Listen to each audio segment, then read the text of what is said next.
The Japanese International Cooperation Center, through the Japanese Minister of Foreign Affairs, invited Miles College, a liberal arts HBCU in West Jefferson County, Alabama, to come to Tokyo and Nagayo, Japan, with 9 students from Miles College and 9 students from our sister institution now, Hunter College in New York, so that we could experience Japanese culture, education, and economics. The overall experience, I would say, was like a cultural shock. Like, I need to change my perspective, how I think of our environment, how we think of, you know, other people. They were so welcoming, and you don't see that kind of gratitude every day here. The Japanese society, they try to do their best in every aspect, whether it be, you know, technology or education. I had met some really cool people from the Aichi University. They showed me some cool things. We went shopping.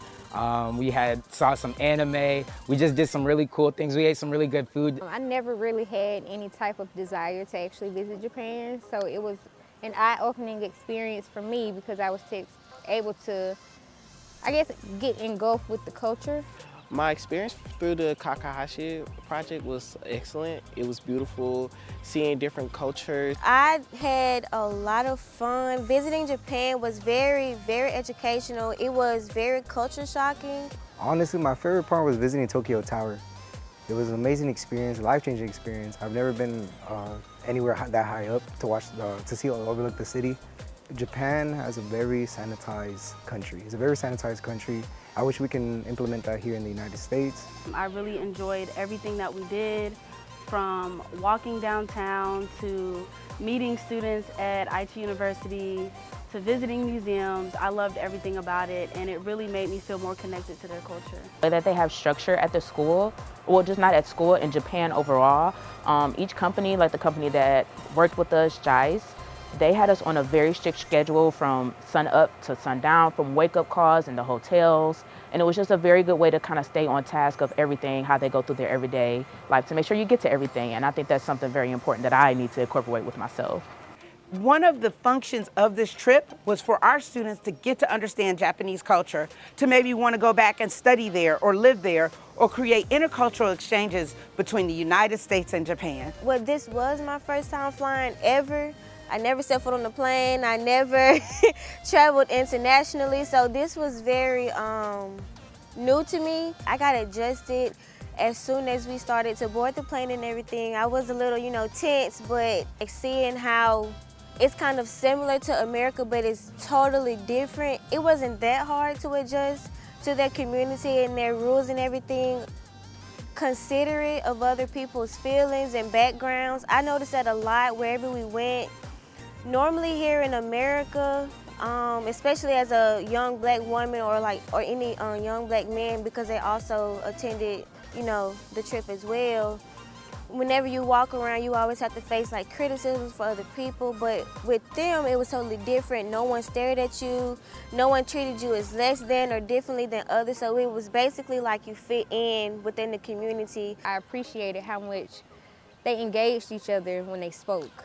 And it was just a simple, you know, konnichiwa, which is general across the board with how everybody engages and approaches each other when they speak. The economy, we had an opportunity to visit the vendors and the different shops and to be able to shop at what I would say extensive discounted rate brought joy to my heart. But even again, just the people in itself, they were very respectful.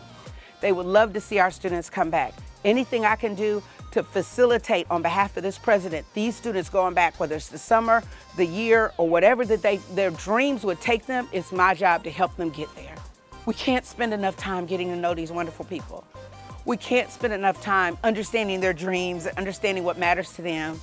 I hope that I got to spend time with every single one of the students, but they maybe will tell you, I stared at them sometimes because I was just in awe of them while we were on this trip. What was most meaningful to me was the experience of getting to be with the students for 9 days and getting to know them as people and coming back, and now their goals are my goals and their dreams are my dreams.